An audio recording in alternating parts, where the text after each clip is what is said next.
السلام علیکم دوستو، آج پاکستانی نیوز چینلز پر ایک خبر چلی کہ گورنمنٹ آف پاکستان کی جانب سے بین الاقوامی پروازوں کو پاکستان میں اترنے کی اجازت دے دی گئی ہے۔ تو اس خبر کو لے کر سارا دن کافی چرچا رہا فیس بک پہ اوپر، پھر واٹس ایپ گروپ میں یہ بات دڑا دڑ شیئر ہوتی رہی۔ تو اس خبر کو لے کر بہت سارے لوگوں میں تشویش پھیلی اور ہمارے فیس بک گروپ کے اوپر کچھ ایسے میسیجز ہمیں موصول ہوئے جیسے آپ اسکرین پہ دیکھ سکتے ہیں۔ ظاہر سی بات ہے بہت سارے لوگ سعودی عرب میں پھنسے ہوئے ہیں جو پاکستان جانے کے انتظار میں ہیں، اور وہاں سے بھی بہت سارے لوگ ایسے ہیں جو واپس سعودیہ اپنے کاموں پہ آنا چاہ رہے ہیں۔ بار بار میسیج آنے پر میں پاکستان سول ایوییشن اتھارٹی کی ویب سائٹ پہ گیا تاکہ وہاں سے اس خبر کی تصدیق اور کچھ تفصیل جان سکوں۔ ویب سائٹ پر موجود پاکستانی حکومت کی جانب سے جاری شدہ نوٹیفیکیشن میں یہ بات واضح طور پر لکھی گئی ہے کہ یہ صرف آؤٹ باؤنڈ فلائٹس ہوں گی، یعنی آؤٹ باؤنڈ کا مطلب کہ باہر سے یہ خالی پروازیں پاکستان میں لینڈ کر سکتی ہیں۔ اگر پاکستانی حکومت اجازت دے گی تو پاکستان سے مسافر باہر ان فلائٹوں کے ذریعے جا سکیں گے۔ تو یہاں پہ میں اپنے ان دوستوں کے لیے بتاتا چلوں جنہوں نے اس متعلق سوال پوچھا، یا وہ لوگ جو اس فیصلے کے بارے میں جاننا چاہ رہے ہیں کہ حکومت پاکستان کی نوٹیفیکیشن یا اس فیصلے کی وجہ سے تو بین الاقوامی پروازوں اور طیاروں کو ضرور فائدہ ہوگا، کیونکہ وہ کسی فنی خرابی، کسی ٹیکنیکل ایشو یا پھر ریفیولنگ کی صورت میں پاکستانی ایئرپورٹس پہ، پاکستانی سرزمین پہ وہ لینڈ کر سکیں گے، اتر سکیں گے۔ لیکن وہ مسافر جو پاکستان میں پھنسے ہوئے ہیں اور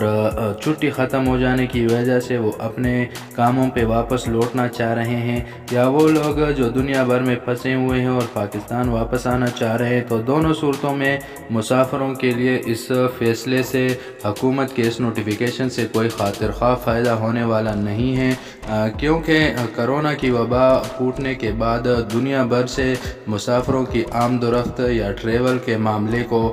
سفارتی سطح پہ، سفارتی طور پہ دیکھا جا رہا ہے۔ تو تمام تر حکومتیں دنیا بھر کی سفارتی طور پہ اس معاملے کو دیکھتے ہیں اور تمام تر انتظامات دیکھے جانے کے بعد کسی طیارے کو لینڈ کرنے یا اڑان بھرنے کی اجازت ملتی ہے۔ چونکہ پاکستان میں کرونا وائرس اپنے انتہا پر ہے اور پچھلے 24 گھنٹوں کے دوران 2500 سے زائد کیسز سامنے آئے ہیں، اسی طرح مجموعی طور پر پاکستان میں کرونا وائرس کے کیسز کی تعداد 65 یا 66 ہزار کے لگ بھگ ہے۔ تو اس صورت میں مسافروں کی آمد و رفت کے حوالے سے باہر کی حکومتیں یا باہر کی دنیا اس چیز کو اور انتظامات کو ضرور مد نظر رکھتی ہے۔ تاہم ایک اچھی خبر یہ ہے کہ مشرق وسطیٰ یا خلیجی ریاستوں میں کرونا وائرس کا زور ٹوٹ رہا ہے، اور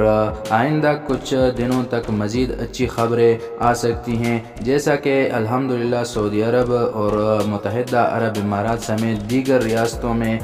کرونا وائرس کے بعد معمولات زندگی آہستہ آہستہ اور بتدریج بحال ہونا شروع ہو گئی ہیں۔ تو وہ مسافر جو خلیجی ریاستوں میں واپس آنا چاہ رہے ہیں چھٹیوں کے بعد، یا وہ لوگ جو یہاں سے پاکستان واپس جانا چاہ رہے ہیں، تو دونوں صورتوں میں مسافرین کو، پیسنجر کو صبر سے کام لینا چاہیے، کیونکہ پروازوں کے متعلق تمام تر فیصلے انتظامات کو دیکھنے کے بعد ہی کیے جاتے ہیں، لہٰذا صبر کریں۔ انشاءاللہ مزید اچھی خبریں آئندہ دنوں میں آئیں گی۔ اللہ تعالیٰ ہم سب کو اپنے حفظ و امان میں رکھے اور ہر ایک کی مشکلات آسان فرمائے۔